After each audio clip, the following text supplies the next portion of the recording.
Alors aujourd'hui, on a préparé un chant qui traite d'un thème un peu particulier, puisqu'il est question du sang.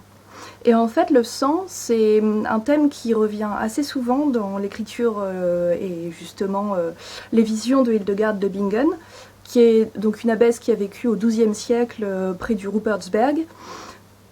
Et quand elle parle du sang, c'est souvent pour évoquer donc, justement les blessures des martyrs, mais aussi pour évoquer une substance qui serait comme ça, pleine de vie, pleine de pureté presque. Elle la compare souvent à des fleurs, au flot rouge du sang que le serpent n'a jamais touché. Et c'est vrai que l'interprétation n'est pas forcément évidente. Alors, en tant que femme, on peut se poser la question naturellement du sang menstruel. Est-ce qu'il est question pour elle aussi, en évoquant justement ce sang des martyrs, de ce sang qui coule régulièrement tous les mois et qui apporte aussi une forme de purification. Le fait est qu'elle n'en parle pas en ces termes dans ses textes, donc on peut seulement faire cette interprétation. Ce morceau qu'on va vous présenter aujourd'hui, qui s'appelle O Cruor Sanguinis, il y a quelque chose d'assez suave et d'assez mélancolique en même temps, comme quelque chose d'assez rentré, d'assez tourné vers soi-même, lié à de l'introspection. Naturellement, il est aussi très mystique, parce que c'est de toute façon un vocabulaire qui est présent justement dans la composition de Hildegard. Mais quand j'écoute ce chant-là, j'aime bien aussi sentir que c'est comme si je m'abandonnais à quelque chose qui me dépasse, comme si on voulait justement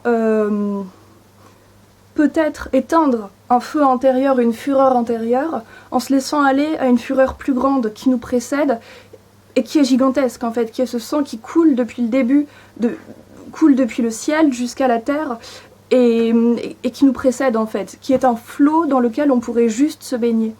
Comme par exemple dans le mythe grec de Déméter, lorsqu'elle perd sa fille, il est dit que elle met toute sa colère dans un fleuve et qu'elle s'y baigne. Et donc c'est vrai que là on est dans une période de confinement, c'est un moment exceptionnel, enfin qu'on n'a jamais connu encore. Y a le printemps qui est en train d'éclore, qui a éclos déjà depuis quelques semaines. On a envie justement de pouvoir se réjouir, de pouvoir célébrer ce renouveau-là, mais on peut pas pareil, on peut pas profiter de la douceur en fait, de l'air qui commence à devenir sucré. Ça c'est une chose un peu frustrante.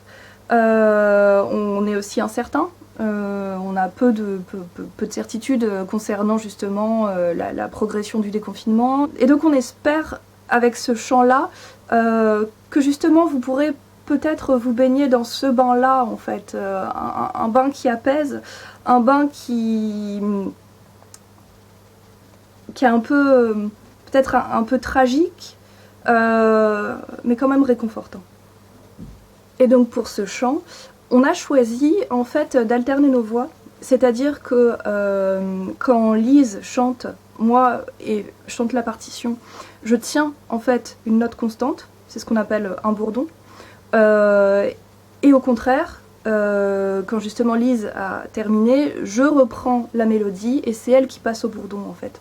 Et donc il y a l'idée justement comme ça de relais, de transmission et de s'en remettre aussi à quelqu'un pour faire progresser en fait, faire progresser le morceau et faire progresser les travaux. Cette chose-là aussi dont peut nous parler le morceau tel qu'on vous le présente, c'est naturellement la solidarité quoi. Et la façon dont on peut ensemble, dans cette période incertaine, parvenir en fait à construire quelque chose de collectif, pas en parlant en même temps, mais en soutenant la parole quand c'est possible. Ô Cruor Sanguinis, ô flot rouge du sang, lorsque ta voix a retenti dans les hauteurs, tous les éléments se sont mêlés, dans une lamentation accompagnée de tremblements, car le sang de leur Créateur les a touchés. Guéris-nous de nos langueurs.